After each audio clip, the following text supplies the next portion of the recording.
Middle east में Israel के खिलाफ हमास और हिजबुल्लाह और यमन के हूती को खड़ा करने के पीछे ईरान का हाथ है। ये बात किसी से छुपी नहीं है। यहाँ तक कि 7 अक्टूबर 2023 को इजराइल पर हुए हमले के पीछे भी मास्टरमाइंड ईरान ही था।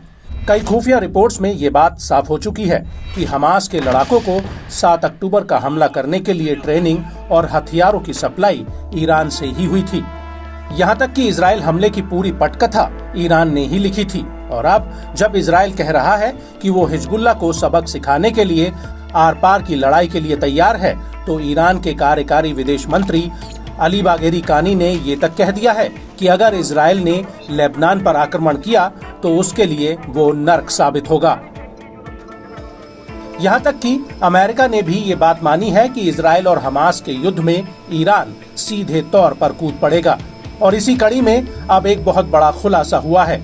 दरअसल यूरो न्यूज ने अपनी एक रिपोर्ट में बताया कि ईरान समर्थित हजारों लड़ाके हिजबुल्लाह में भर्ती होने के लिए तैयार हैं, क्योंकि इससे पहले पीएम नेतन्याहू ने ऐलान कर दिया था कि वो हिजबुल्लाह को बख्शेंगे नहीं। और इसी के तुरंत बाद ईरान के कई लड़ाकों ने हिजबुल्लाह में भर्ती होने की इच्छा जाहिर की है। हालांकि कई मीडिया रिपोर्ट्स में इस बात की पुष्टि हो चुकी है कि हिजबुल्लाह के पास मौजूदा समय में 1 लाख से ज्यादा सशस्त्र लड़ाके हैं, जिनके पास सीरिया में युद्ध लड़ने का लंबा अनुभव है। इसके अलावा गोला बारूद के मामले में हिजबुल्लाह के पास 1,20,000 से 2 लाख तक मिसाइलें हैं।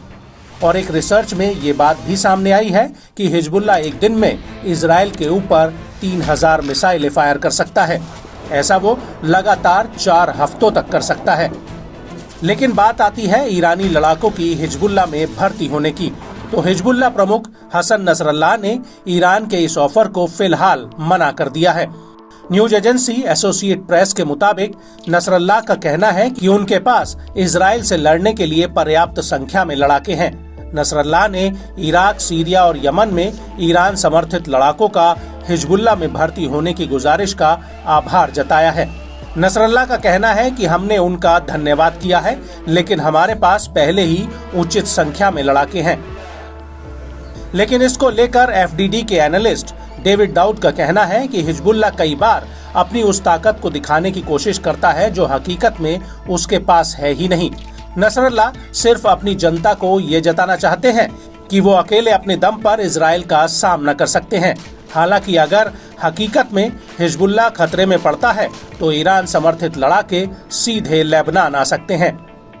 और इसी को लेकर 23 जून 2024 को United States joint chief of staff के chairman general Charles Q Brown ने चेतावनी दी है कि इजराइल हिजबुल्लाह के युद्ध में ईरान सीधे हस्तक्षेप कर सकता है। अमेरिका का कहना है कि हमास के मुकाबले ईरान हिजबुल्लाह को अपना सपोर्ट देने में ज्यादा इच्छुक है। और यही वजह है कि अमेरिका बार बार इजराइल को हिजबुल्लाह के साथ जंग में जाने से रोक रहा है।